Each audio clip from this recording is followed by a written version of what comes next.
All right, gives me great pleasure to introduce our last segment of today's morning keynote. Fonterra is a wonderful customer of OpenText. They are a cooperative group limited, is in New Zealand, and a multinational publicly traded dairy cooperative owned by New Zealand farmers. It is one of the largest dairy manufacturers in the world, as well as New Zealand's largest company exporter of dairy products, supplying to over 140 countries. Fonterra was formed in 2001, and when New Zealand Dairy Group and the Kiwi Cooperative Dairies merged. Let's take a quick look at a video.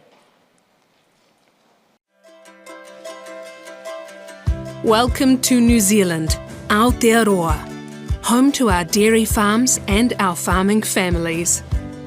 The land of the long white cloud is blessed with an abundance of rainfall and sunshine, ideal for producing lush green grass, making it the perfect spot for dairying. It's one of the few places in the world where cows can graze on fresh, nutrient-rich grass all year round, as nature intended. But it's our cooperative model, can-do attitude, and generations of dairy expertise that helps create the goodness of our milk. Owned by our 9,000 farming families across the country, we're all in this together, committed to innovation and sustainability, producing exceptional dairy goodness in a way that cares for our people, our animals, and the environment. Ka ora tō whenua, ka ora te tangata. If we care for the land will care for us. Because that's just how we dairy here.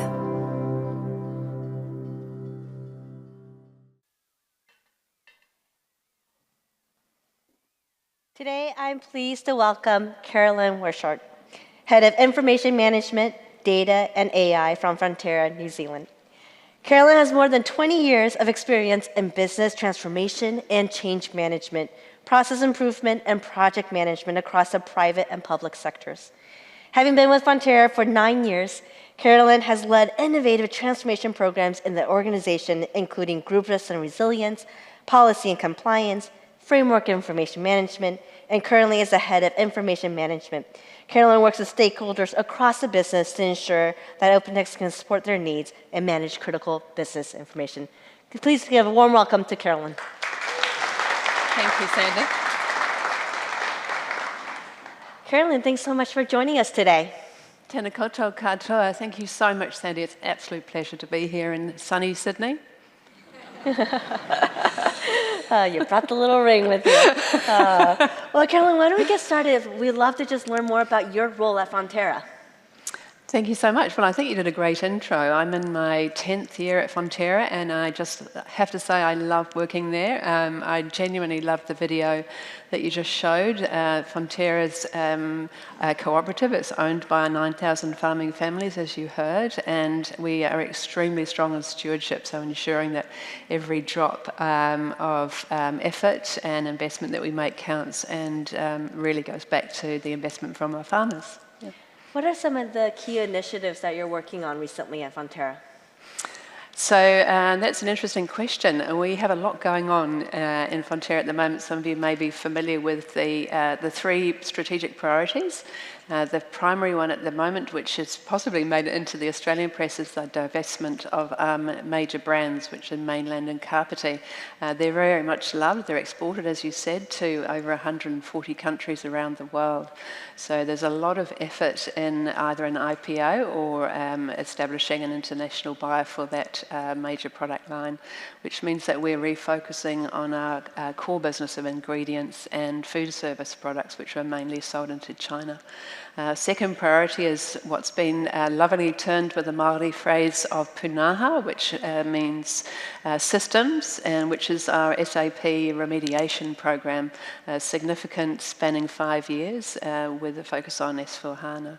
The third priority, which our CEO Miles Hurrell is very quick to emphasise, is business as usual, so ensuring that we're focusing on getting the job done well. We've got these two significant programs of work playing alongside us.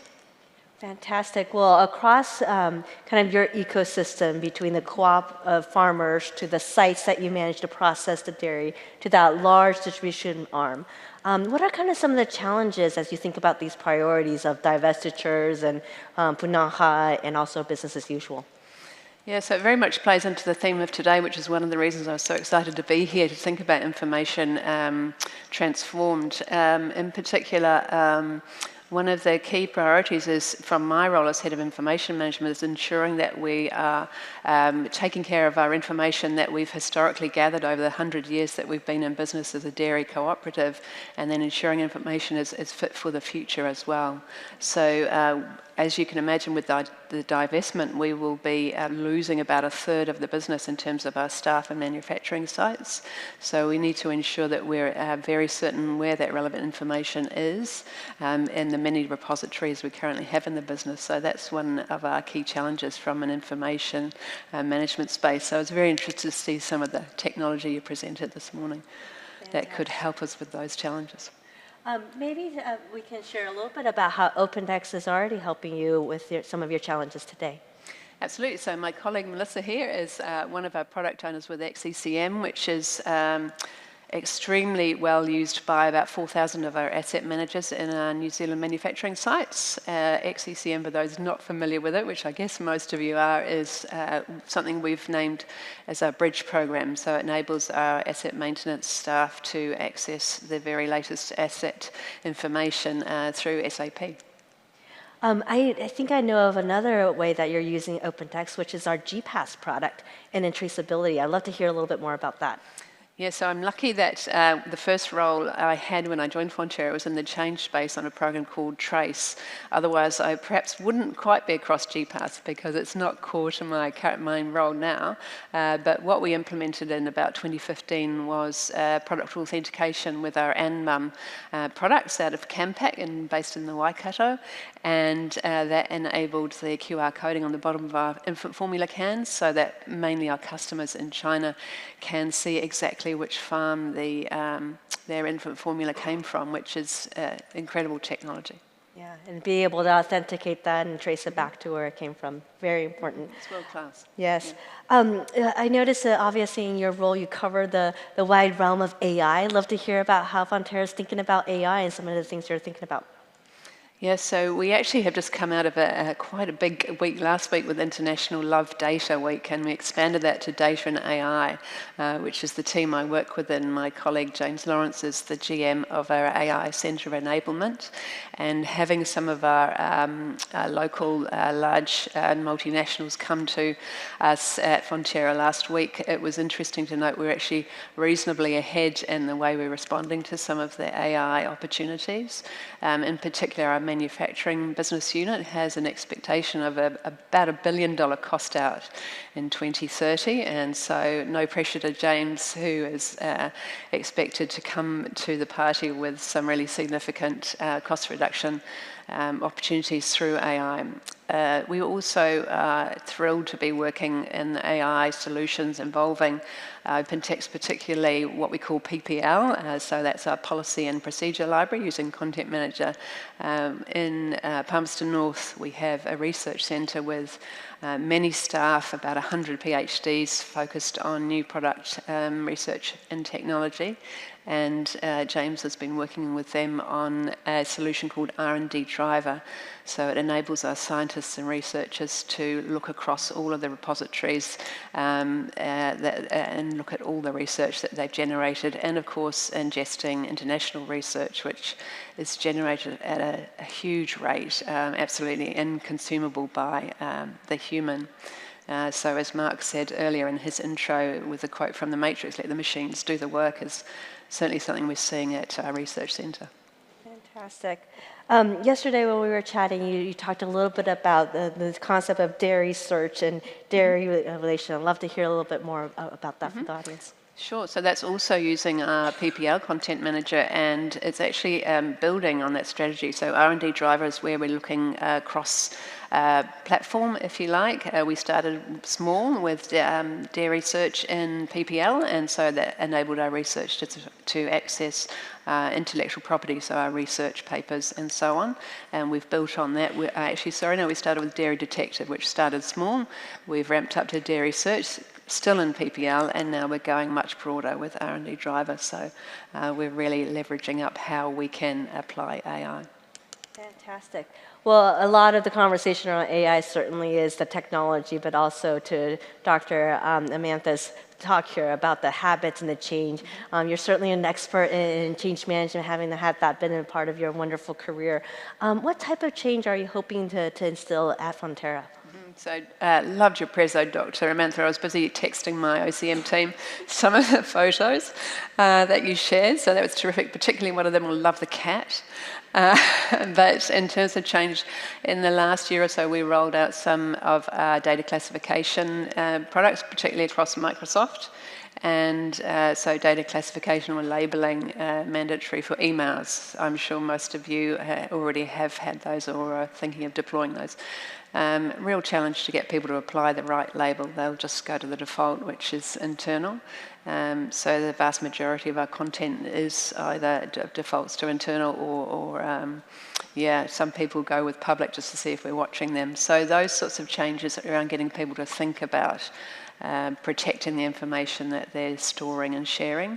Another focus is retention, so in terms of trying to fix the past to enable AI to ensuring it's accessing current, accurate and suitable information. It's reducing duplication, so we've got copies in PPL, we've got copies in SharePoint, we've got copies in shared drive, which again, I'm sure is a very common problem. So our three priorities in my space are ownership of information, retention, so only retaining content for as long as we need it, and that classification, data sensitivity. Fantastic. As you think about these priorities, what are you most excited about as you look forward? I have to say, a lot of what I've seen today is all very exciting. I literally have been busy sending stuff to particularly my PM, and also I have to laugh this morning, who knew it was International Data Governance Day? So I reminded the team that, and one of them had the cheek to say, does she get the day off? So no, I said, no, work harder. So I am very excited about the technology and the improvements that we've seen some examples of today.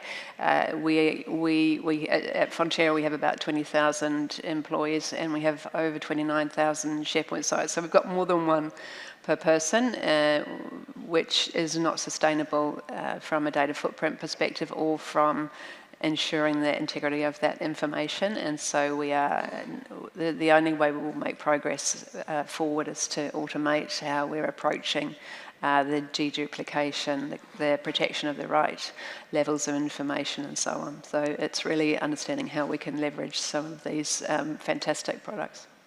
Fantastic. And maybe just last question here. The theme of our conference today is Information Reimagined. What does that mean for you? What does that mean for Fonterra?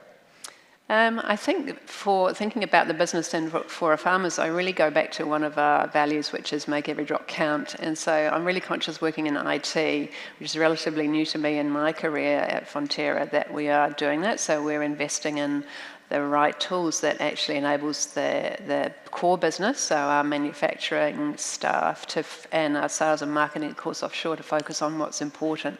And that doesn't mean spending a long time trying to find something that they worked on 10 years ago. It means being able to use technology to find that information at their fingertips.